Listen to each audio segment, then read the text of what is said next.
नमस्कार, मैं हूं मनोज मनु। आप देख रहे हैं आंकड़े हमारे फैसला आपके। तमाम सारी बातों के बीच हम ये कह सकते हैं कि लो हो गया इस्तीफा।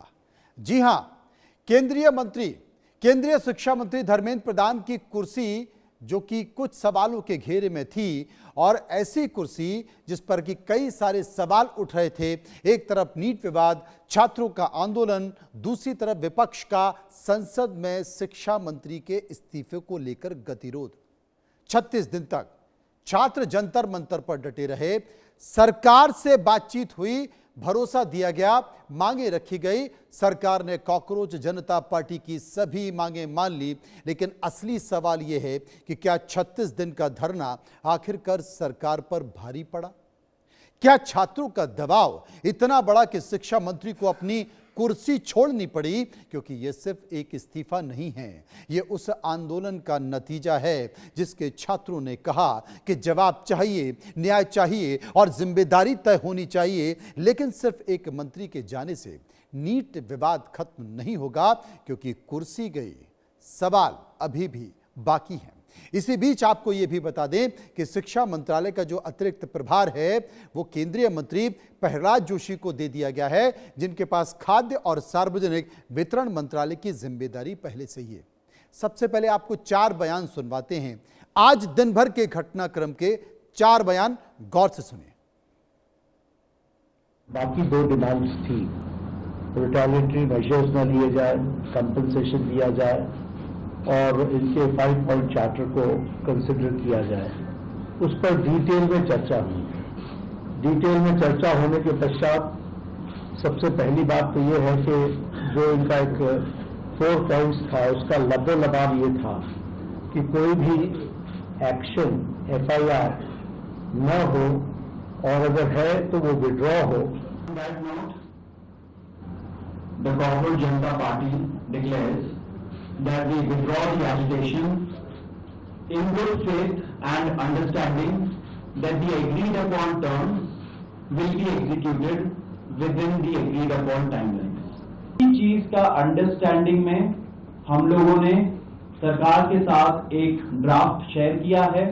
जो गारंटी है रिटन में, वो सरकार ने बोला है कि हमारे साथ वो ट्यूसडे तक शेयर करेंगे। हमें आशा है कि ट्यूसडे तक जो गारंटी है सरकार के तरफ से इन राइटिंग ये FIRs के बारे में और इन एनी फ्यूचर एक्शन के बारे में, वो हमें मिल जाएगी। क्या कहते थे ये? क्या कहते थे? इस सरकार में इस्तीफे नहीं होते। क्या कहते थे? इस सरकार में इस्तीफे नहीं होते। हम कहना चाहते, झुकती है दुनिया, झुकाने वाला चाहिए। सबसे पहले ये जो हमारे स्टूडेंट्स हैं, इनकी विक्ट्री है, इनकी जीत है। जो हिंदुस्तान का फ्यूचर है। प्रधान एक सिंबल है, करप्शन का सिंबल, एजुकेशन सिस्टम के डिस्ट्रक्शन का सिंबल, इनकॉम्पिटेंस का सिंबल। उसको तो जाना ही था, और अच्छा है कि वो गया। बट अब कॉन्क्रीट स्टेप्स एजुकेशन सिस्टम को बदलने की सरकार को लेने पड़ेंगे। तो 4 बड़े चेहरों की बातों को आपने सुना, और अंत में आपने सुना धर्मेंद्र प्रधान के बारे में। राहुल गांधी क्या कह रहे थे कि भाई धर्मेंद्र प्रधान को तो जाना ही था। लेकिन अब यह जान लेते हैं कि शिक्षा मंत्री धर्मेंद्र प्रधान ने अपने इस्तीफे में लिखा क्या था। उन्होंने लिखा कि दशकों से शिक्षा और शिक्षा सुधार के लिए मैं समर्पित रहा हूं। मैंने अपना त्यागपत्र प्रधानमंत्री जी को भेज दिया है। सशक्त शिक्षा व्यवस्था को राष्ट्र की आधारशिला है, और पहले ही दिन मैंने इसकी जिम्मेदारी ले ली, और मैंने इस परिस्थिति से कभी मुंह नहीं मोड़ा है। पिछले 10 दिनों में घटनाक्रम से मेरा मन दुखी है। ये मेरे लिए व्यक्तिगत प्रतिष्ठा का विषय नहीं है, बल्कि जंतर मंतर से जो राष्ट्र विरोधी ताकतें हैं वो लाभ ना उठा पाएं, विद्यार्थियों का भविष्य कानूनी पेचीदगियों में ना उलझे। राष्ट्र सेवा ही मेरे जीवन की सर्वोच्च प्राथमिकता है। भारत माता उड़ीसा और देश के युवाओं के लिए मैं हमेशा से समर्पित रहूंगा। नीट यूजी परीक्षा में अनियमितताओं का जिक्र करते हुए सीबीआई जांच और परीक्षा रद्द करने की बात भी धर्मेंद्र प्रधान ने की। दोबारा परीक्षा और सीबीटी मोड में परीक्षा कराने का फैसला भी धर्मेंद्र प्रधान ने अपने पत्र में लिखा। 20 लाख से ज्यादा छात्रों की परीक्षा कराने की दोबारा बात कही। परीक्षा माफिया से छात्रों के भविष्य को बचाने का संकल्प भी धर्मेंद्र प्रधान ने लिया है, लेकिन जब तक इन पत्र में लिखी बातों का जिक्र धर्मेंद्र प्रधान कर पाते तब तक बहुत देर हो चुकी थी। धर्मेंद्र प्रधान ने इस्तीफा क्यों दिया, आखिर वो क्या कारण रहे जिनसे वो इस्तीफा देने पर मजबूर हुए? नीट विवाद को लेकर छात्रों का विरोध देश भर में लगातार जारी होता रहा। यह विरोध बढ़ता रहा और इसी बढ़ते हुए विरोध के बीच पूरा देश में तमाम युवा एक एक कर आंदोलन करते रहे। नीट विवाद को लेकर यह जो विरोध था वो लगातार बढ़ता गया। वजह नंबर 2 36 दिनों तक चला लंबा धरना और प्रदर्शन था। वजह नंबर 3 शिक्षा मंत्री के इस्तीफे की लगातार मांग उठ रही थी देश में। और वजह नंबर 4 विपक्ष ने भी सरकार पर जवाबदेही का दबाव बना दिया। वजह नंबर 5 नीट विवाद के बीच प्रधान पर राजनीतिक दबाव बढ़ा। संसद का गतिरोध टूट नहीं रहा था और लगातार विरोध के बाद इस्तीफा देने का दबाव बढ़ा तो इस्तीफा फिर दे दिया गया। आखिरकार 36 दिन के धरने के बाद धर्मेंद्र प्रधान को कुर्सी छोड़नी पड़ी और अपने पद से इस्तीफा देना पड़ा। अब सबसे बड़ी बात, एक और बड़ा कारण जो बहुत महत्वपूर्ण बताया जा रहा है, धर्मेंद्र प्रधान का इस्तीफा। धर्मेंद्र प्रधान का इस्तीफा मोहन भागवत के बयान के बाद आया है। मोहन भागवत आरएसएस के सुप्रीमो, वो क्या कहा उन्होंने हम जान लेते हैं। साफ तौर पर आपको दिखाते हैं कि मोहन भागवत ने क्या कहा। वो कहते हैं कि हम मनमानी करेंगे, शक्ति से सबके मालिक बनेंगे, ऐसा हो नहीं सकता है। आज की पीढ़ी बहुत सारे सवाल पूछती है, हमें आदेश देने की बजाय उनसे बातचीत करनी चाहिए। उन्हें हर बात के पीछे का तर्क समझाना चाहिए, ना कि आदेश देना चाहिए। यह कौन कह रहा है? ये आरएसएस के मुखिया मोहन भागवत कह रहे हैं। संवाद के जरिए ही उन्हें सही दिशा दिखाई जा सकती है। भागवत का बयान आने के बाद धर्मेंद्र प्रधान का इस्तीफा हो गया और एक बड़ा संकेत निकल कर आ गया। लेकिन यह आंदोलन कब कब चला देश में, इस जैन जी के आंदोलन में कब कब क्या हुआ वो भी आपको बता देता हूं। सीजेआई की कॉकरोच की टिप्पणी बेरोजगार युवाओं पर की गई और टिप्पणी के बाद देश भर में विवाद खड़ा हो गया। नीट पेपर लीक विवाद गहराया। देश भर में छात्र और अभिभावकों में आक्रोश बढ़ गया। यह आक्रोश सड़कों पर उतर आया। देशव्यापी छात्र आंदोलन हुए। छात्रों ने सड़कों पर उतरकर जोरदार विरोध प्रदर्शन शुरू कर दिया। शिक्षा सचिव बदल गया। सरकार ने प्रशासनिक स्तर पर बड़ा बदलाव किया। एनटीए के अधिकारियों पर कार्रवाई की। 47 एनटीए अधिकारियों को पद से हटा दिया गया। धर्मेंद्र प्रधान का भी इस्तीफा हो गया, जो कि लगातार बढ़ते दबाव के कारण हुआ और अंततः धर्मेंद्र प्रधान ने अपने पद से इस्तीफा दे दिया। लेकिन जनाब, बहुत देर हो गई। तब तक माहौल बन गया, माहौल बदल गया विरोध में और इस पर सीधी साख सरकार की खराब हो रही थी। सरकार में इस बात को लेकर, सत्ता संगठन में इस बात को लेकर चर्चा हो रही थी कि क्या सरकार की साख एक व्यक्ति से ज्यादा बड़ी है, क्यों ना इस्तीफा दे दिया जाए। और वही हुआ कि इस्तीफा दे दिया गया, लेकिन तब तक बहुत देर हो चुकी थी। और सबसे बड़ी बात है कि इस्तीफा तो दिया ही दिया।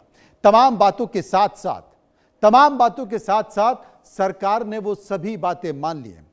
विस्तार से चर्चा करेंगे, समझने की बात करें, कोशिश करेंगे। मेरे पास एक पैनल है प्रवक्ताओं का। एसएन सिंह प्रवक्ता बीजेपी मेरे साथ जुड़े हैं। विजेता दहिया पूर्व प्रवक्ता सीजेपी मेरे साथ जुड़े हैं। रजत जसूजा प्रवक्ता कांग्रेस। पुष्पेंद्र श्रीवास्तव आम आदमी पार्टी मेरे साथ है। सबसे पहले मैं एसएन सिंह के पास चलूंगा, उनसे पूछने की कोशिश करूंगा।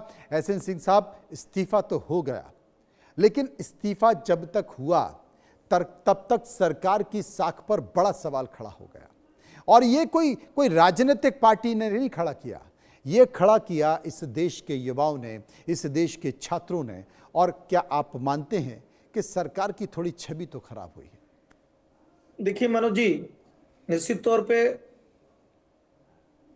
आज से नहीं, ये देश और प्रदेशों में बहुत सारी सरकारों में पेपर लीक होते थे और राजनीतिक पार्टियों के रहनुमाओं का बयान आता था, जो प्रतिनिधित्व करता थे उनका बयान आता था, चाहे कांग्रेस का हो या किसी भी पार्टी का। वो कहते थे एक ऐसी समस्या है जनव्यापी समस्या है, प्रदेश और देश स्तर की समस्या जो समाप्त नहीं हो सकती है। भारतीय जनता पार्टी की सरकार आती है और 2024 में इस पर कानून ले आया जाता है कि नहीं, ये ऐसी समस्या अगर है तो इस समस्या का कोई ना कोई समाधान है। और तब तक ये जो हमारे छात्र न उद्वेलित हुए थे और न धरना कर रहे थे, उसके पहले भारतीय जनता पार्टी की सरकार के द्वारा आदरणीय मनोज जी एक कानून ले आने का कार्य किया जाता। एक बात। दूसरी बात, आप देखे होंगे चाहे 75 में छात्र बिहार की सड़कों पर आ जाते हैं तब भी कई लोगों के कान में जू नहीं रेंगती है, और चाहे वर्तमान में केरल के तिरुवनंतपुरम में होता है, चाहे पंजाब की घटना को ले लीजिए, वहां पे पुलिसिया बर्बरता होती है और छात्रों की बात को नहीं सुनी जाती है। आदरणीय प्रधानमंत्री जी छात्रों से बात करते हैं संदेश के माध्यम से, और एक मैसेजिंग देने का कार्य शुरू से किया जाता है। पहले दिन आपके जिम्मेदार चैनल पर जब दिखाया जा रहा था, हम लोग डिबेट में बैठे थे, उस दिन भी हमने कहा था कि हमारे जो शिक्षा मंत्री जी हैं, हमारी जो सरकार है, उसका सबसे पहला प्राथमिकता है, दो बड़ी प्राथमिकता है। एक तो जो नीट की परीक्षा ये कैंसिल हुई है, चाहे जिन कारणों से लीक हुई है, पहले उस परीक्षार्थियों का भविष्य अंधेरे में न जाए, उसको सफलतापूर्वक पूरा कराना, उसको पूरा कराने का कार्य किया गया। दूसरा, इस नीट परीक्षा के माध्यम से बहुत सारे ऐसे विद्यार्थी जो वास्तविक मेहनत करके और उस योग्यता के आधार पर जिनका एडमिशन हो, कहीं ऐसा ना हो कि वो नकल माफियाओं के चक्कर में नकल माफियाओं वाले पास हो जाएं, वो पारदर्शिता ले आकर इस बार देखे होंगे कि अगर 20 लाख परीक्षार्थी आते हैं और आज रिजल्ट भी आ गया है, सारे लोग जश्न मना रहे हैं।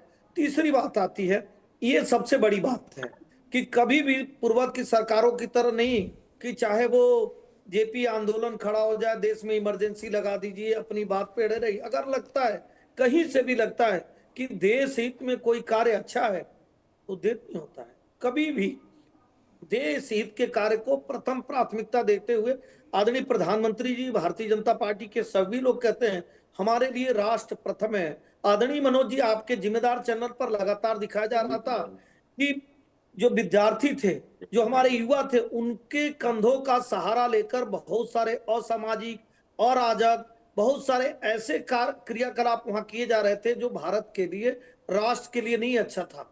क्या कोई विद्यार्थी कहेगा कि 370 पुनः बहाल कर दीजिए, सर्जिकल इमाम को छोड़ दीजिए, केवल अल्लाह का ही राज रहेगा, भारत के संसद भवन को ही हटा देंगे? निश्चित तौर पे जब ऐसे अराजक और सामाजिक तत्वों के द्वारा देश में इस तरह की अराजकता उत्पन्न करने की कोशिश की गई, तो आप देखे होंगे पहले भी किसान आंदोलन में भी आदरणीय प्रधानमंत्री जी ने कहा था ये किसानों के हित में लिया गया निर्णय था, चूंकि हम आपको समझा पाने में नाकामयाब रहे इसलिए हम इसको वापस लेते हैं। यही कहा जाता है कि पारदर्शी, ईमानदार, जवाबदेह और जनता की जब सरकार रहेगी तो ना वो इंदिरा गांधी जी की तरह, कांग्रेस की तरह निष्ठुरता नहीं दिखाएगी, आम आदमी रजत, पार्टी की तरह निष्ठुरता नहीं दिखाएगी कि मनीष सिसोदिया, अरविंद केजरीवाल कह के जाते हैं कि अगर हमारे शिक्षा समझ मंत्री गया, पर आरोप लगे तो हम रिजाइन कर देंगे। समझ और गया। उनके रजत, शिक्षा कांग्रेस के प्रवक्ता मेरे साथ मौजूद हैं, वो जवाब देंगे। देखिए मनोज जी, भाजपा के प्रवक्ता बड़ी बड़ी बात कर रहे थे। आज भाजपा के लीडरशिप ने इनको, भारतीय जनता पार्टी के प्रवक्ताओं को चेहरा दिखाने लायक तक नहीं छोड़ा। मैं क्यों कह रहा हूं, पहले दो लाइन में बोलता हूं कि पहले ये सोचते थे कि लश्कर तुम्हारा, सरदार तुम्हारा, तुम झूठ को सच लिखो अखबार तुम्हारा, इस दौर में फरियादी जाए तो जाए कहां, कानून तुम्हारा, दरबार तुम्हारा। लेकिन अब ये नहीं चलेगा। अब इस देश के छात्रों ने ये बता दिया है कि कानून आपसे ऊपर है, आप कोई भी हो। अभी मनोज जी, भारतीय जनता पार्टी के प्रवक्ता कह रहे थे कि 2024 में कानून लाए, 2024 में कानून लाए, 2024 में ही पेपर लीक हो गया नीट का, 2025 में जेईई का पेपर लीक में विवाद हुआ, 2026 में फिर नीट का पेपर लीक हो गया फिर से। अच्छा, बड़ी बात यह है कि एनटीए जब पेपर लीक होता है उसको मानती नहीं है, बाद में फिर पेपर कराने के लिए मजबूर होते हैं। तो आज भारतीय जनता पार्टी किस मुंह से ये कह रही है? अच्छा, कौन से लोग? यही भारतीय जनता पार्टी के केंद्रीय मंत्री कहते थे कि हमारे सरकार में इस्तीफा नहीं होता, आज वो किस मुंह से लोगों के सामने आएंगे? धर्मेंद्र प्रधान का इस्तीफा हो गया तो, और मैं तो कहता हूं कि धर्मेंद्र प्रधान के इस्तीफे में बहुत देरी हो गई, बहुत देरी कर दी मेहरबा आते आते। क्यों? आपको शर्म नहीं आई? देश के छात्रों को आंदोलनजीवी कहते हो, उस लाठी पे कील बांध के उन पे मारते हो। देश की बेटियां, महिलाएं वहां से अपने आप को बचा के जा रही थी, पीछे से डंडा। क्या समझते हो देश के लोगों को? क्या समझते हो देश के छात्रों को? किस तरीके से आप लोगों की वजह से आज एक बच्ची वेंटिलेटर पे है, आप लोगों की वजह से कई बच्चों की आंख फूट गई, आप लोगों की वजह से इस देश में बच्चों के ऊपर पैलेट गन चलाया, जिम्मेदार कौन है? कब जिम्मेदारी लेंगे? इसका एहसन सिंह जी इसका जवाब दे दिया, उसके बाद मैं पुष्पेंद्र के पास जाऊंगा, इसका जवाब दे दीजिए। मनोज जी बहुत अच्छे हो, हम नहीं चाहते थे कि इस तरह की राजनीतिक चर्चा करें, फिर भी हम करने पे मजबूर हुए और इस बात को कहते हैं। हम पहली बार भी पूछे थे और दूसरी बार भी पूछेंगे, प्रियंका गांधी इनकी पार्टी की नेता है कि नहीं? अगर प्रियंका गांधी से ये बड़े हो गए हैं या प्रियंका गांधी इनकी पार्टी की नेता नहीं है, हो सकता है कि ये गलत कांग्रेस के प्रवक्ता बने। प्रियंका गांधी जी से सवाल पूछा गया था, इंडिया न्यूज के ही जिम्मेदार रिपोर्टर ने जब राजस्थान में पूछा तो उन्होंने कहा एक ऐसी समस्या है जो दूर नहीं हो सकती। भारतीय जनता पार्टी 2024 में एक मिनट, अगर इस प्रकार से बात करेंगे, वो वीडियो दिखाइए, नहीं वो वीडियो दिखाइए या तो माफी मांगिए, वो वीडियो दिखाइए या माफी मांगिए, वो वीडियो दिखाइए या माफी मांगिए, जिसमें प्रियंका जी ने कहा हो कि पेपर लीक एक गंभीर समस्या और वो दूर नहीं हो सकती। एहसन सिंह भी वीडियो दिखाइए, नहीं मैं बोलने नहीं दूंगा। अगर आप मेरे नेता को मिसकोट करोगे, अगर आप मेरे नेता को मिसकोट करोगे, वो वीडियो दिखाइए, माफी मांगिए, डिबेट छोड़ने पे मजबूर कर दूंगा एहसन सिंह। नहीं, अगर आप मेरे नेता को मिसकोट करोगे मैं नहीं बोलने दूंगा। पहले वो वीडियो दिखाइए फिर बात करेंगे, पहले वो वीडियो दिखाइए फिर बात करेंगे। मनोज जी अगर आपका इंटरवेंशन नहीं होगा, वो मेरे नेता के खिलाफ झूठ बोलेंगे तो मैं इस बात को नहीं एक्सेप्ट कर सकता हूँ। नहीं, पहले वो वीडियो दिखाओ, पहले वो वीडियो दिखाओ।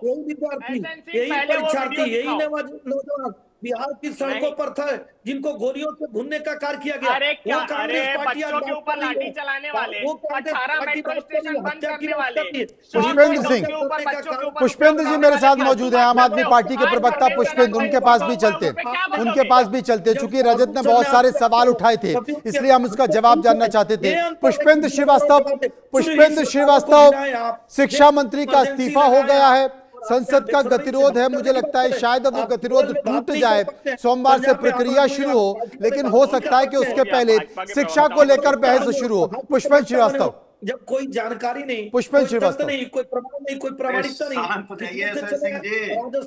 शब्द नहीं बोलना है। पुष्पेंद्र श्रीवास्तव, मनोज जी मुझे तो बहुत हैरानी हो रही है कि एहसन सिंह जैसे हमारे दोस्त, बेहद काबिल दोस्त, जो कल तक बैठ के कह रहे थे क्यों दे इस्तीफा, किस लिए दे इस्तीफा, जंतर मंतर पे जो बैठे हैं वो तो पाकिस्तानी है, वो तो राष्ट्र विरोधी लोग हैं, वो तो आतंकवादी हैं, वो तो दहशतगर्द हैं, वो तो विदेशी ताकतें हैं। पाकिस्तानी है, आप दिखाइए कि पाकिस्तानी है, आप एक शब्द मुझे दिखाइए। हैरानी हो रही है इस चैनल पे आ कैसे गए बैठने, बेचारे मजबूरी है, भाजपा ने भेजा होगा कहा जाएगा कि लेकिन हम बात को वापस ले आने वाले वो भारत की विचारधारा नहीं हो सकती है। सर्दी को छोड़ने वाले मनोज जी अगर ऐसे डिबेट होगी, अगर ऐसे डिबेट होगी तो पूरा 40 मिनट पार हो जाएगा। मैं आपके बीच में नहीं बोला था भाई। एहसन सिंह जी चुप हो जाइए ना। मनोज जी मैं आपका इंटरवेंशन चाहता हूँ। अगर भारतीय जनता पार्टी के प्रवक्ता मिसकोट करेंगे कांग्रेस के नेताओं को तो मैं उनके मौके पे 1 मिनट उसको बोलने नहीं दूंगा। एहसन सिंह जी एक बार पुष्पेंद्र अपनी बात पूरी कर लें। एहसन जी एक बार पुष्पेंद्र अपनी पूरी बात कर लें। हाँ पुष्पेंद्र जी, जो आलोचना कर रही हो आप करिएगा मेरी। मैं ये कह रहा हूं कि अगर नरेंद्र मोदी जी ये कहते थे, हमारे आदरणीय प्रधानमंत्री जी ये कहते हैं कि 140 करोड़ देशवासी मेरा परिवार है, तो क्या कोई अपने परिवार पर लाठियां बरसा सकता है? क्या कोई अपने परिवार की बच्चियों, निहत्थी बच्चियों पे आंसू गैस के गोले छुड़वा सकता है? और आप कल तक कह रहे थे पूरी भाजपा, हम तो अभी मैं दूसरे चैनल पे था, वहां पे अभी भी भाजपा प्रवक्ता ये कह रहे हैं कि ये तो राष्ट्र विरोधी ताकतें थी। तो मुझे एक बात जानना है कि क्या आप राष्ट्र विरोधी ताकतों के आगे झुक गए? एहसन सिंह जी, मैं तो ये कह रहा हूं कि हमें तो उसी दिन पता चल गया था जब शाम 8 बजे से रात 12 बजे शिफ्ट हो गए साहब, तभी हमें पता चला था कि जेनजी ने उनका अहंकार चूर चूर कर दिया है। और मैं बहुत बधाई देता हूं देश के छात्रों को, देश के युवाओं को, जिन्होंने एक अहंकारी सरकार को अपना फैसला बदलने पर और झुकने पर मजबूर किया। ठीक है, धर्मेंद्र प्रधान जी का इस्तीफा ये जेनजी की, इस देश के युवाओं की, इस छात्रों की जीत है।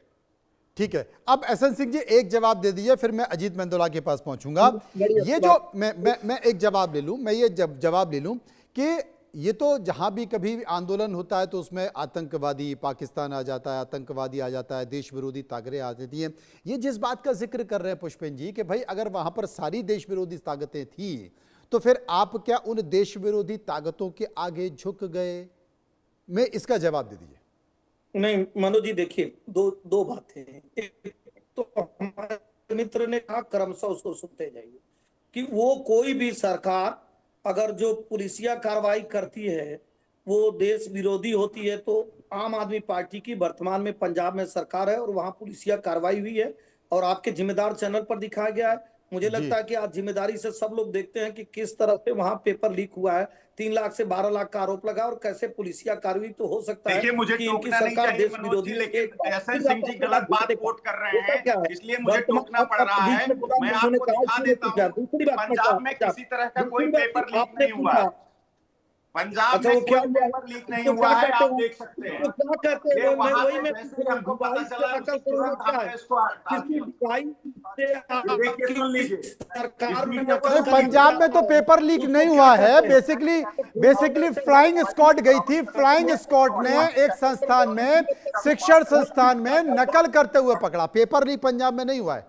मैं भी यहाँ पर एसएन सिंह जी को करेक्ट कर दीजिए। मैं यही कह रहा हूं मनोज जी कि वहां कोई पेपर एसएन जी, लीक नहीं हुआ और जैसे ही नकल करने वालों के हमको नकल चल रही थी, बड़े पैमाने पर नकल चल रही थी। फ्लाइंग स्क्वाड ने वहां पर छापा मार के पकड़ा है। हाँ जी, अच्छी बात है मनोज जी। तो मैं कह रहा अरे हूँ उत्तराखंड में हुआ है भाई परसों पेपर लीक टेक्निकल यूनिवर्सिटी में, उस पे बात कर लीजिए ना सिंह साहब। छात्र थे जो उनके परिवार के लोग बैठे थे, तो पुलिस का लाठी चार्ज करना क्या वो भारत विरोधी कार्य है? और वो भारत विरोधी कार्य आम आदमी पार्टी ने किया। एक बात। दूसरा नहीं, सवाल कभी आपका नहीं, था, ये गलत आप बयानी है बताइए, साहब। कोई लाठीचार्ज नहीं किया, ना कोई छात्र आंदोलन पर बैठा था। भारतीय लोग जनता नहीं चले पार्टी गए के थे कुछ लोग जो थे हमारे ही जो सड़क छात्र, घेरे हमारे हुए ही थे भाई, और वहां से हमारे ही एम्बुलेंस जो- निकलने वाली थी। जो लोग मैं बहुत समझ से गया रहने वाले एसएन सिंह निकलने जी, नहीं मैं दे समझ रहे गया, मैं समझ इसलिए गया उनको सत्यनारायण जो जी, है मैं वहां समझ से गया। हटाया गया। चूंकि पुष्पेंद्र जी ने बात उठाई थी तो चूंकि आप बीजेपी में है, सत्ता की पार्टी पे, आप ही पे सब सवाल पूछ रहे तो आपका जवाब जरूरी था। रजत, मैं आपके पास आता हूं। वरिष्ठ पत्रकार अजीत मेंदोला मेरे साथ जुड़ गए हैं।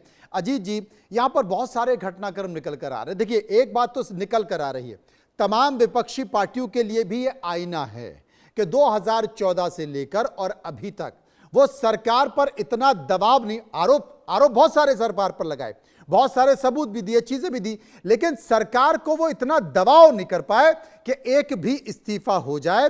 तो इसके लिए तो भाई छात्र आंदोलन को सब राजनीतिक पार्टी जितने भी लोग हैं वो कह रहे हैं कि भाई हम इनको बधाई देते हैं कि इन्होंने इस्तीफा करवा दिया। लेकिन सबसे बड़ी चीज क्या सबसे बड़ी चीज है कि सिस्टम सुधरेगा। दूसरी बड़ी चीज, इस घटना से, इस आंदोलन से, इस इस्तीफे से विपक्ष को ऑक्सीजन मिलेगी। मनु, देखिए, ऐसा नहीं है। प्रधानमंत्री नरेंद्र मोदी 2021 में भी झुके थे।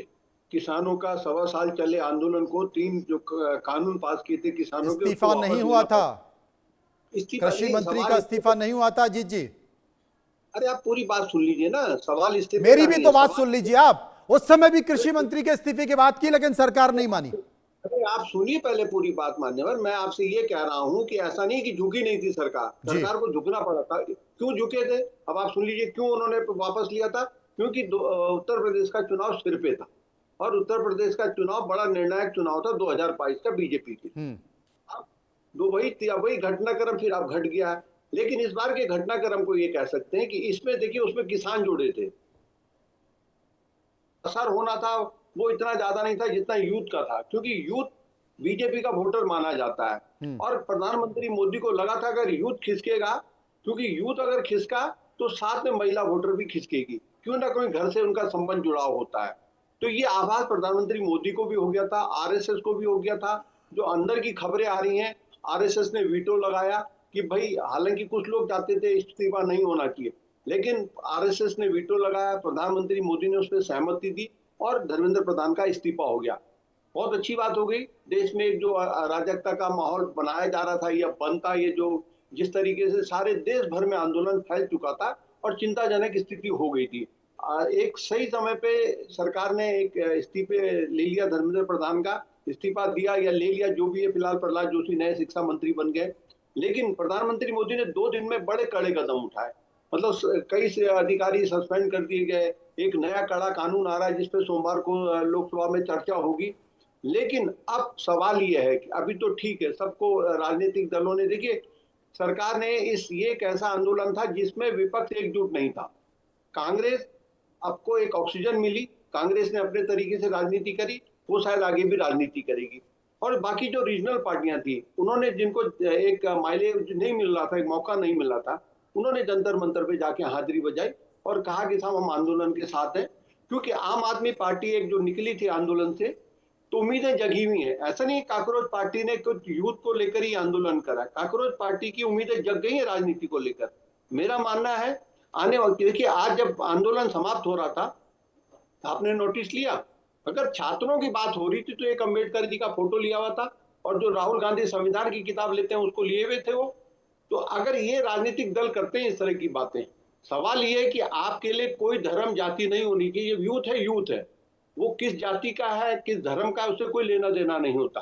तो ये जो प्रतीकात्मक जो संकेत दे रहे थे काकरोच जनता पार्टी वाले, वो कहीं ना कहीं, अगर कल काकरोच जनता पार्टी अगर पार्टी बनाती है तो वो कांग्रेस के एजेंडे पे सेंध लगाने की कोशिश करेगी। क्योंकि राहुल गांधी पिछले 4-5 साल से पिछड़ों की राजनीति को लेकर आगे बढ़ रहे हैं, और काकरोच जनता पार्टी का जो आज मैंने स्वरूप देखा, या कुछ दिन से मैं देख रहा हूं, उसमें वो राजनीतिक दल ज्यादा सक्रिय हो गए थे जिनको कि कहते फुटेज नहीं मिल रहा था, कहीं साइड हो रहे थे।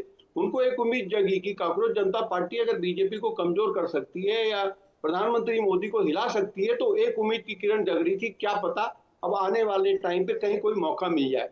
देखो क्या है कि पहली बार इस देश में एक स्टेबल गवर्नमेंट बनी है कई सालों बाद, और निश्चित तौर पर राजनीतिक दल इस बात से चिंतित है कि भाई जो ये मजबूत सरकार चल रही है, इसको कैसे एक मौका मिला, जो कि सरकार की तरफ से चूक हुई। मैं इसको 100% सरकार की गलती मानूंगा जी। 35 दिन से एक आंदोलन जब शुरू हुआ था, शुरुआत में इसको बहुत हल्के ढंग से ले लिया सरकार ने, और ये पता नहीं लगा पाई, सारा खुफिया तंत्र सरकार के पास, सारी इंटेलिजेंसी सरकार के पास, अगर वो ये पता नहीं लगा पाई कि आंदोलन किस दिशा में जा रहा है, इसमें क्या क्या हो गया है, कौन कौन लोग घुस गए, भले अब आप बाद में कहो कि असामाजिक तत्व घुस गए, फलाने घुस गए, वो एक अलग, तो मैं उस पर वो नहीं करूंगा बहस।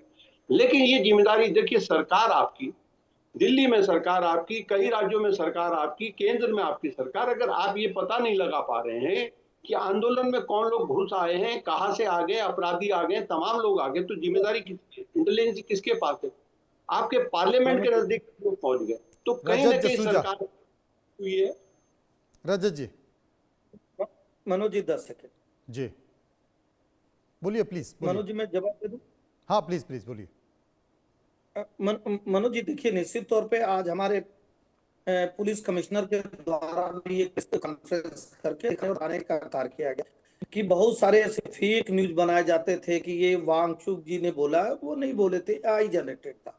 एक जगह कहा गया कि एक महिला की डेथ हो गई है जो नहीं हुआ था, ये सरकार के सभी लोग जान रहे थे। लेकिन बहुत सारी ऐसी चीजें होती हैं जिसमें तत्काल आप निर्णय लेंगे, तो चूंकि ऐसा सोशल मीडिया का जमाना है कि उसके द्वारा, फेक न्यूज के द्वारा एक बड़ी घटना को अंजाम दिया जा सकता है, जिसके नाते नुकसान होगा।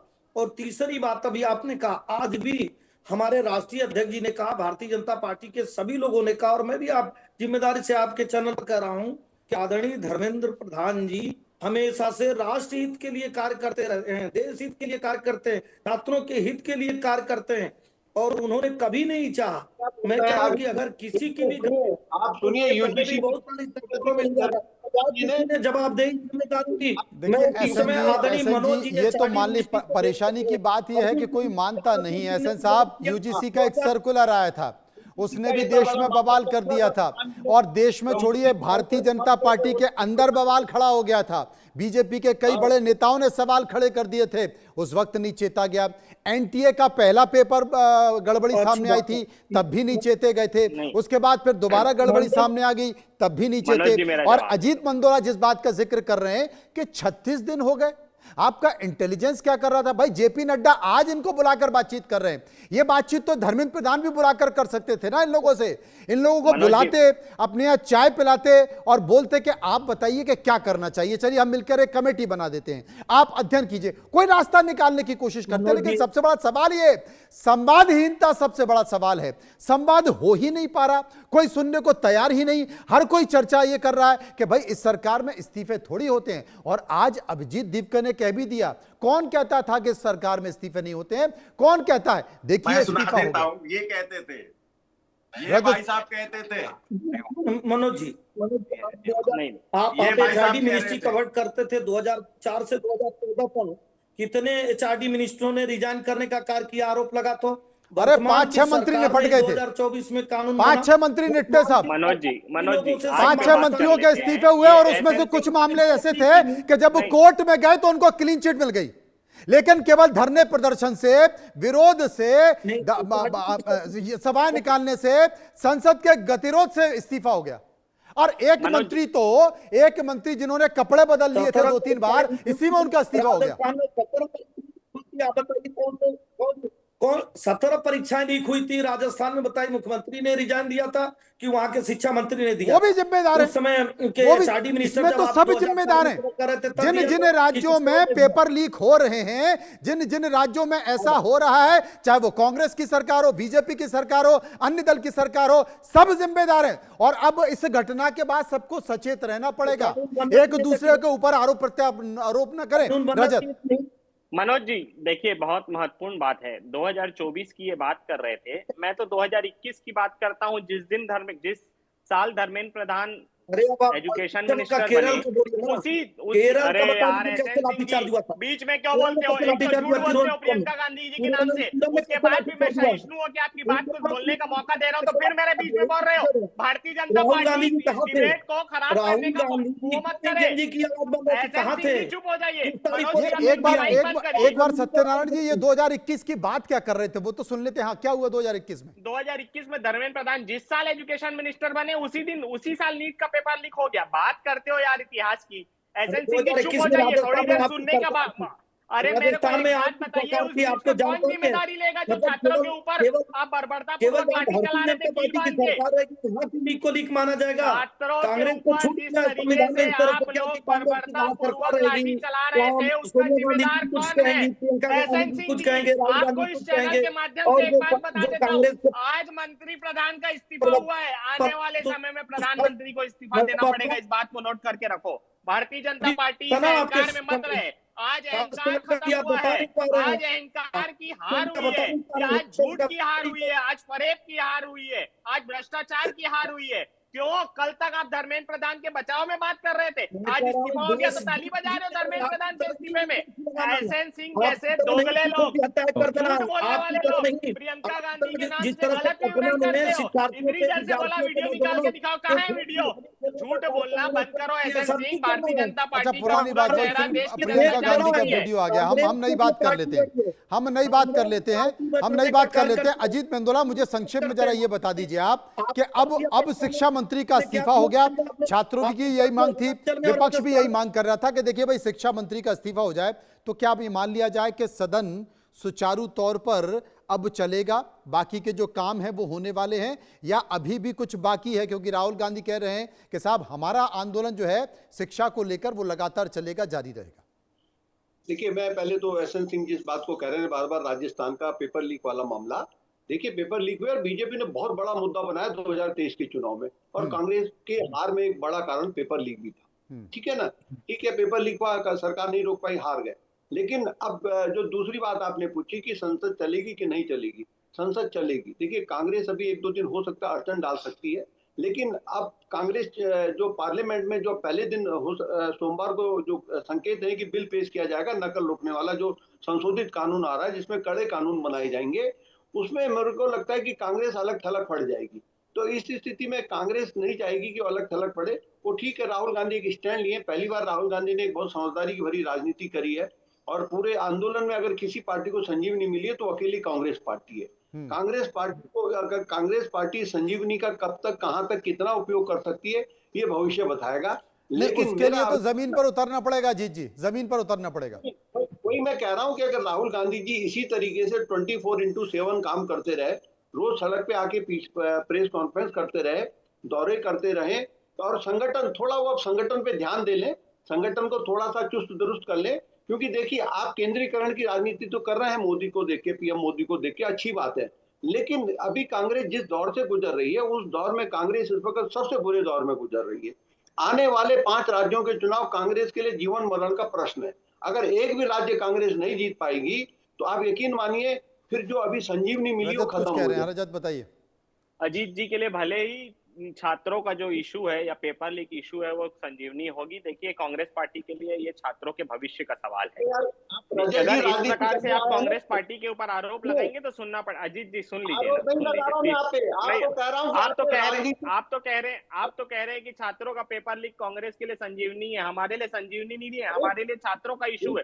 आज भी राहुल गांधी जी ने ये कहा कि मुझे घसीटा गया, कोई बात नहीं, संजीवनी वो अवसर का जिक्र कर रहे थे, अवसर है, राजनीतिक पार्टियों के लिए अवसर है ना। नहीं है। अरे रजत जी, राजनीतिक पार्टियों के लिए तो अवसर है। देखिए आज हमने अरविंद केजरीवाल को बहुत दिनों बाद देखा, पुष्पेंद्र जी के नेता को हमने बहुत दिनों बाद देखा, वो एकदम खुश नजर आ रहे थे, उनका चेहरा एकदम दमकता हुआ नजर आ रहा था, उनको लगा कि चलो कोई तो विकेट गिरा। छात्रों का नहीं है तो घर बैठिए आप, ये राजनीति नहीं करनी तो हमारे घर लिए बैठिए। देश के भविष्य के छात्रों का मामला है, हमारे लिए ये इशू और नहीं है, हमारे लिए संजीवनी नहीं है। अगर ये संजीवनी होती, क्रेडिट लेने का कमाल हो, क्रेडिट लेने की बात होती तो राहुल गांधी जी अपने जो उनको घसीटा गया उसकी राजनीतिकरण किए होते, कांग्रेस पार्टी के लोग उसका राजनीतिकरण किए होते। उन्होंने कहा कि मुझे घसीटा गया, कोई बात नहीं, जिस तरीके से देश के भविष्य को मारा गया, जिस तरीके से देश के छात्रों के ऊपर लाठी चलाई गई वो महत्वपूर्ण है, और जिन लोगों ने ऑर्डर दिया है उनको माफी मांगना चाहिए, प्राइम मिनिस्टर को माफी मांगना चाहिए, उस बारे में कोई बात अभी तक नहीं हुई है। इसलिए मैं कह रहा हूं, मुझे लगता है कि इसकी मांग तो अभी विपक्षी पार्टियां करेंगी। विपक्षी पार्टियों को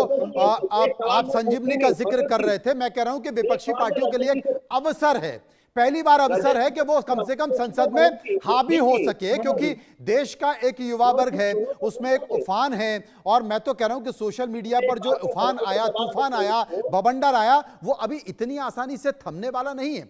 पहली बार सोशल मीडिया पर इतने बड़े पैमाने पर सरकार की आलोचना हुई है, और ये जेनजी है, ये इतनी आसानी से छोड़ता नहीं। अगर ये चिपक गया तो बहुत मुश्किल से छोड़ता है। पुष्पेंद्र जी मेरे साथ मौजूद हैं। देखिए यही युवा, यही जेनजी तमाम उम्मीदों के साथ अरविंद केजरीवाल की सरकार बना दी, और सरकार बनाई तो बनाते चल गए, और उसके बाद जब रवानगी डाली तो फिर ऐसी रवानगी डाली कि सुपड़ा साफ हो गया। तो पुष्पेंद्र जी, सबसे बड़ी बात है कि ये युवा समझता है इस आंदोलन में कई सारे युवाओं का ये कहना था कि साहब हमें किसी से उम्मीद नहीं है, हमें किसी राजनीतिक पार्टी से उम्मीद नहीं है, हमें किसी राजनेता से उम्मीद नहीं है, लेकिन ये हो रहा है वो गलत हो रहा है। तो ये चेतावनी भी है पुष्पेंद्र जी सभी राजनीतिक पार्टी और नेताओं के लिए। देखिए बिल्कुल, भारतीय जनता पार्टी जैसी पार्टियों के लिए बहुत बड़ी चेतावनी है, और हमारे लिए इसलिए नहीं। अभी आप कह रहे थे कि हमारे नेता अरविंद केजरीवाल जी बहुत खुश थे आज। अरे क्या चेहरा, नहीं देखो चेहरा दमक रहा था, मेरे बहुत दिनों बाद इतना खुश देखा उनको। अरे देखो आप भी मुस्कुरा रहे हो यार, महसूस तो आपने भी किया है। बिल्कुल मनोज जी, मैं तो कह रहा हूं आपको भी खुश होना चाहिए, यशवंत सिंह जी को भी खुश होना चाहिए, हमारे सारे पैनलिस्ट को खुश होना चाहिए, क्योंकि आज देश के युवाओं की, देश के छात्रों की मनोकामना पूरी हुई है, उनकी मांग पूरी हुई है, और वो जिस चीज की लड़ रहे थे उसमें उनकी जीत हुई है। तो ये खुशी सबके लिए है, पूरे देश के लिए, इसीलिए हमारे नेता भी खुश हो रहे थे। दूसरी बात आप ये कह रहे थे, आ रहा हूं एसएन जी, आ रहा हूं। आप संसद में अब आगे गतिरोध होगा कि नहीं होगा, हम आपको बता रहे हैं ना, मुद्दा एक नहीं है। भारतीय जनता पार्टी इस देश में कई सारे ऐसे गलत काम कर रही है जिसको संसद से लेकर के सड़क तक हमारा उठाने का काम है, और हम लगातार उठा रहे हैं। अभी तो E20 पेट्रोल पे बाकी है बातचीत करना, अभी तो संसद समझ में गया।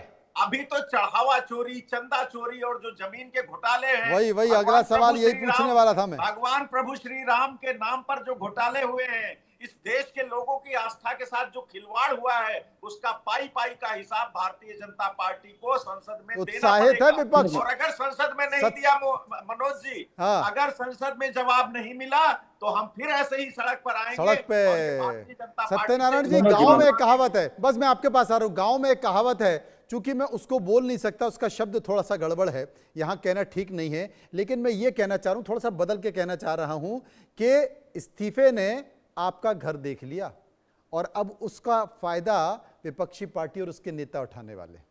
नहीं नहीं, घर देखने की बात नहीं मनोज मनोज जी, ये तो मनोज जी, हमारा बहुत अधिकार बड़ा है भाई। बदलाव अगर आया आप है। जनता पे हो प्रहार गया, करेंगे तो हम मैं उसके समझ खिलाफ गया, आवाज आपकी उठाएंगे, ये आवाज तो हमारा सुनाई अधिकार नहीं है। दे रही है, आप आप संसद में दूसरे से। जवाब दीजिए ना। आपका नाम है आप हुसैन सिंह, मैंने बताइए एक संसद सवाल में किया और तो पूछा चढ़ावा गया, आप चोरी सुन पे आपने लीजिए। क्या अब किया, सुनिए, एक बार कितने सत्यनारायण जी को बहुत सुन बड़ा लेते हैं। बदलाव सत्यनारायण देश कुछ कह में रहे आया हैं, है। सत्यनारायण आप कुछ कह बताइए, रहे हम सड़क पे नहीं जितने में सत्यनारायण हो कुछ रहेंगे, गया, कह रहे हैं। लेकिन अगर पुष्पन आप जी हो गया, संसद में भी आपका जवाब समय नहीं समाप्त हो देंगे गया है। तो हमें सड़क पे पुष्पन जी उतरना आप, पड़ेगा, हमारी मजबूरी है। पुष्पन जी हो गया। मनोज जी ने नाम किसका लिया है? हुसैन सिंह का। जवाब कौन देगा? अब सुनिए, मैं कह रहा हूं मनोज जी ना, एक बहुत बड़ा बदलाव हुआ है और होना भी चाहिए। मैं कह रहा हूं विपक्ष भी जनता की आवाज होती है। लोकतंत्र में दो धुरी होती है, जैसे सत्ता पक्ष वैसे विपक्ष।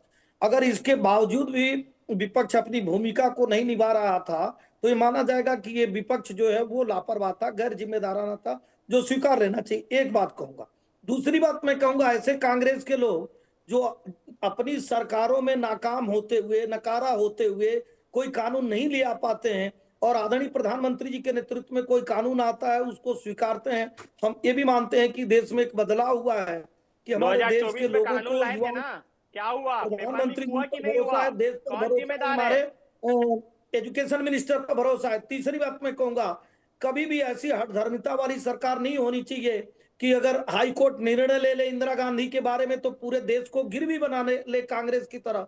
अगर लगता है कहीं पे किसी तरह की गुंजाइश है, ये देश प्रथम है, राष्ट्र प्रथम है, देश रहना चाहिए, राष्ट्र रहना चाहिए, राजनीतिक पार्टियां बनती बिगड़ती रहती हैं, जिसमें देश का भला हो उस कार्य को करना चाहिए।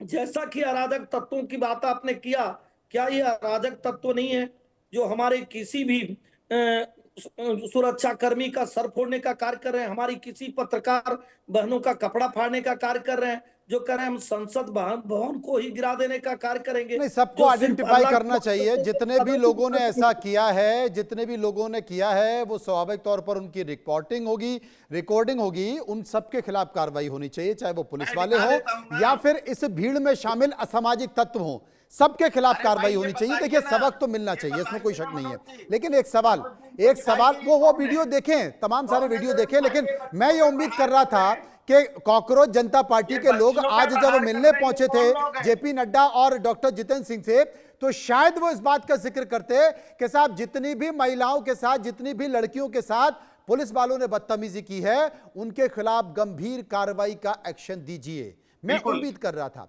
और जितने भी लोगों ने पुलिस वालों के खिलाफ पिटाई की है, उनको मारा है, उनको पीटा है, उनको भी आइडेंटिफाई करके कार्रवाई करें। देखिए, कानून किसी के हाथ में नहीं होना चाहिए। लेकिन एक सवाल, बड़ा महत्वपूर्ण सवाल है, अजीत मेंदोला से मैं ले लेता हूं, रजत जी, उसके बाद आ रहा हूं। रजत जी, आपके पास आऊंगा। अजीत मेंदोला साहब, अभी पुष्पेंद्र एक बात कह रहे थे कि साहब, ये तो शुरुआत है, अब तो बात E20 की होगी, बात राम मंदिर की होगी, तो ये विपक्ष तो आगे बढ़ रहा है। मुझे लगता है कि इस बड़ा हंगामेदार होने वाला है मानसून सत्र। देखिए, आप पिछले 18वीं लोकसभा के गठन के बाद से लेकर अब तक मैंने सारे मानसून, सारे जो संसद के सत्र थे कवर किए, एक भी सत्र में सुचारू रूप से विपक्ष ने काम नहीं होने दिया। देखिए, संयोग देखिए, शुरुआत के 2-3 सत्र में तो बिहार के चुनाव तक तो विपक्ष ये मानकर चल रहा था कि सरकार को हम साल भर में गिरा देंगे। ये फैक्ट है, बिल्कुल इसमें गुणा भाग तय था कि नीतीश कुमार टूट जाएंगे, टीडीपी टूट जाएगी, सरकार गिर जाएगी। और एसआईआर का एक बड़ा मुद्दा बना था मानसून सत्र में पिछले साल इन दिनों। बिहार में क्या हुआ? स्वीप कर गई बीजेपी। उसके बाद सारे चुनाव बीजेपी जीतती गई, विपक्ष बंट गया। विपक्ष आज के दिन में इतना चूर चूर हो चुका है कि कांग्रेस और आम आदमी पार्टी एक दूसरे के खिलाफ पंजाब में लड़ेंगे, वहां पे बीजेपी अपना एक मौका ढूंढेगी। अभी तो आपने जंतर मंतर पर जो अभी एक कॉकरोच पार्टी का हुआ, कांग्रेस ने फॉर्मेलिटी निभाई, पवन खेड़ा को भेजा। वो भी क्या, जब इंदिरा गांधी जी का फोटो दिखाया, जब इंदिरा गांधी जी वांगचुक के पिता को जूस पिला रहे थे। अब बताइए, पवन खेड़ा कहाँ और इंदिरा गांधी कहाँ? कोई जनरल सेक्रेटरी इंचार्ज जाता तो बात भी समझ में आती है। लेकिन खैर, कांग्रेस के प्रवक्ता कह रहे थे हमने मौके का कोई फायदा नहीं उठाया, तो राहुल गांधी भी मौके पे जंतर मंतर पे चले जाते, यूथ के साथ बात कर लेते। हम तो कांग्रेस के फेवर की बात करें कि कांग्रेस ने अच्छा किया कि वहां नहीं गए। अगर वहां जाती कांग्रेस तो तमाम तरह की बात खड़ी हो जाती। अब कांग्रेस अपना 1 लाख चलो की नीति पे चल रही है। उत्तर प्रदेश में मुझे लग रहा है समाजवादी पार्टी के साथ गठबंधन नहीं होगा, ये मैं आज चैनल पे कह रहा हूँ इस बात को। अब एक विपक्ष में कहीं अब कौन बचा है? आप बताओ, महाराष्ट्र में विपक्ष चूर चूर हो गया, बंगाल में चूर चूर हो गया, तमिलनाडु में क्या स्थिति है किसी से छिपी नहीं है, कौन है ऐसा विपक्ष की पार्टी की जो अगर इस वक्त चैलेंज करने की स्थिति में हो? अरविंद केजरीवाल आम आदमी पार्टी अपनी एक अस्तित्व बचाने की लड़ाई लड़ेंगे पंजाब में, जिसको बीजेपी छोड़ेगी नहीं इस बार, क्या कुछ हो जाए। और कांग्रेस के लिए ये जो 5 चुनाव हैं, ये अस्तित्व बचाने के लिए हैं। ये अगर पंजाब नहीं जीती, उत्तराखंड नहीं जीत जवाब, पाई, समय खत्म हो रहा है। नहीं, पार्लियामेंट के हंगामे से कुछ नहीं मनोज जी होगा। मुझे 10 सेकंड दे दीजिएगा, मैं मुझे इसको जवाब देना चाहता हूँ। पहले रजत बोल दे, फिर आपकी अजीत जी ने जो बड़ी बात कही है कि कौन पवन खेड़ा, देखिए बहुत दुर्भाग्य के साथ अपने आप को वरिष्ठ पत्रकार लिखते हैं। कांग्रेस अरे की यार, हाईएस्ट कैसी बात कर रहे कमेटी, हो आप? कांग्रेस इंदिरा वर्किंग गांधी से तुलना कमेटी के होकर के पवन खेड़ा सदस्य, की? कांग्रेस नहीं, के नहीं, राज्यसभा बताइए। के सांसद, अबे इंदिरा कांग्रेस गांधी के से मीडिया तुलना होकर के डिपार्टमेंट पवन के खेड़ा की? अध्यक्ष और इस आप देश इंदिरा के गांधी